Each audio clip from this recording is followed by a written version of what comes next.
இதெல்லாம் நம்புற மாதிரியா இருக்கு? இவன் பொய் சொல்றான் நிலா. நகை பணத்தை இவனே எடுத்துட்டு நம்ம கிட்ட யாரோ திருடிட்டாங்கன்னு பொய் சொல்லிட்டு இருக்கான். குறைவு கட்டவன். இவன் ஏன் அவசரப்பட்டு வார்த்தையை விடுறான்னு தெரியலையே. ஐயோ.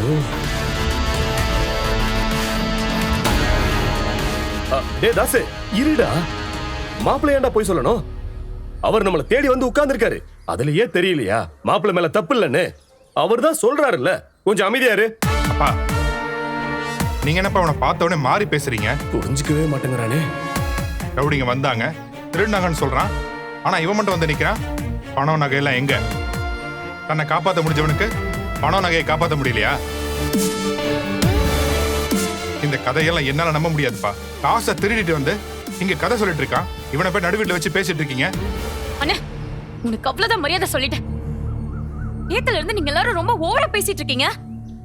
திருடிட்டாரு, குடும்பமே திருட்டு குடும்பம், அது இதுன்னு எவ்வளவு பேசுனீங்க. உங்க முன்னாடியே வந்து உட்கார்ந்துருக்காருல, இதுக்கு மேல என்ன வேணும்?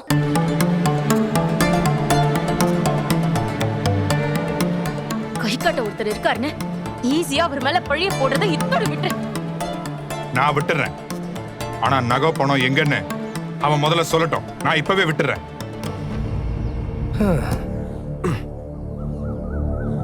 இப்ப என்ன? நீங்க கொடுத்து விட்ட நகை பணம் எங்க இருக்குன்னு தெரியணும், அவ்வளவுதானே? இதோ வர.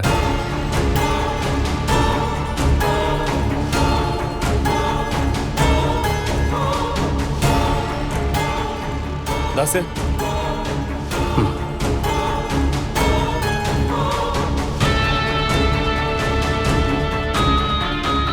டேய் அறிவு கட்டவனே, எப்படியோ அங்கிருந்து தப்பிச்சிருக்கான். வேற என்னமோ நடந்திருக்கு. இல்லனா இவ்வளவு தைரியமா வந்து உட்காருவானா? அவனுக்கு நாம தான் பண்ணோம்னு தெரியல. நீயே பேசி சந்தேகம் வர வச்சிடாத. கொஞ்சம் அமைதியாரு.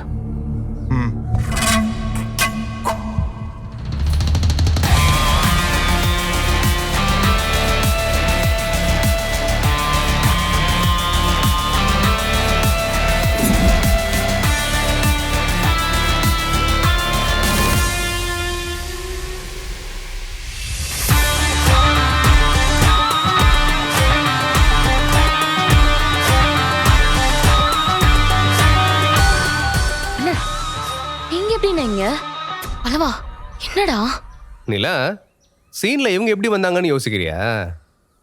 இரு சொல்றேன். நானே அதையும் சொல்றேன்.